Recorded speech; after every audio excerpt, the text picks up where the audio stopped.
আমরা এমনও দেখেছি যে আমাদের নেতারা হলে শুধু যাবে, তারা যেমন আমাদের সংগঠন থেকে কঠোর নির্দেশনা ছিল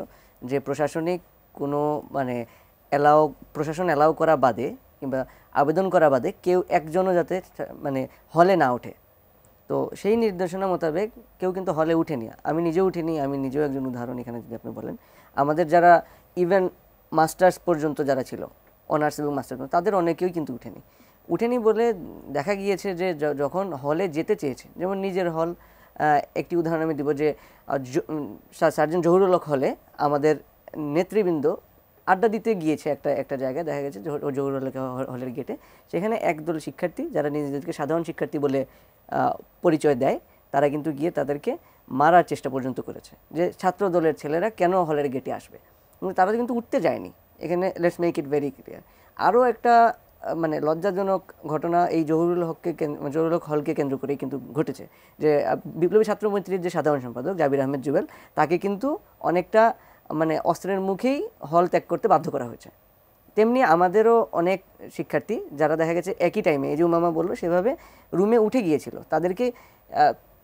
তাদেরকে আবার এইরকম হামলার মুখোমুখি হতে হয়েছে বলে আমরাই তাদেরকে তিরস্কার করে বলছি যে হল থেকে তোমরা চলে আসো, তোমাদেরকে তো উঠবার কোনো নির্দেশনা আমরা দিইনি এইভাবে। তো শেষমেশ দেখা গেছে যে এই যে জহুরুল হক হল কেন্দ্রিক কিংবা এফ রহমান হল কেন্দ্রিক অনেকেই আমাদের ছাত্রদলের কর্মী রয়েছেন, এবং যারা এমনও আছেন যে পূর্বেকার ছাত্রদলের পদস্থ এবং বর্তমান বিশ্ববিদ্যালয় কমিটিরও পদস্থ। সব মশার বিরুদ্ধে সুরক্ষা দিতে এলো বসুন্ধরা এক্সট্রিম অ্যারোসল, মশার বিরুদ্ধে এক্সট্রিম সুরক্ষা। তারা কিন্তু লিগ্যালি অ্যাপ্লাই করে সিট পাচ্ছেন না, এবং সিট পেতে পেতে আমি শুনলাম যে গতকাল না পরশু আমাদের যে সহ আইন সম্পাদক তার এফ রহমান হলে একটি সিট হয়েছে। এখানে আরেকটি মানে কথা বলতে হয় যে এই যে সাধারণ শিক্ষার্থী কোট আনকোট, এই জায়গায় এখন আমরা সাধারণ শিক্ষার্থীর টার্মটাই ব্যবহার করা ছেড়ে দিয়েছি, কারণ এই সাধারণ শিক্ষার্থীর নাম ধরে উমামাও এখানে বলল যে আমাদের 5 আগস্টের পরে যেসব মিছিল মিটিং হয়েছে সাধারণ শিক্ষার্থীদের নাম ধরে, এগুলোর পেছনে কিন্তু রাজনৈতিক এজেন্ডা খুবই স্পষ্ট ছিল, যে এখানে ক্যাম্পাসকে বিরাজনীতিকরণের অধীনে নিয়ে আসা কিংবা ছাত্র সংগঠনগুলোকে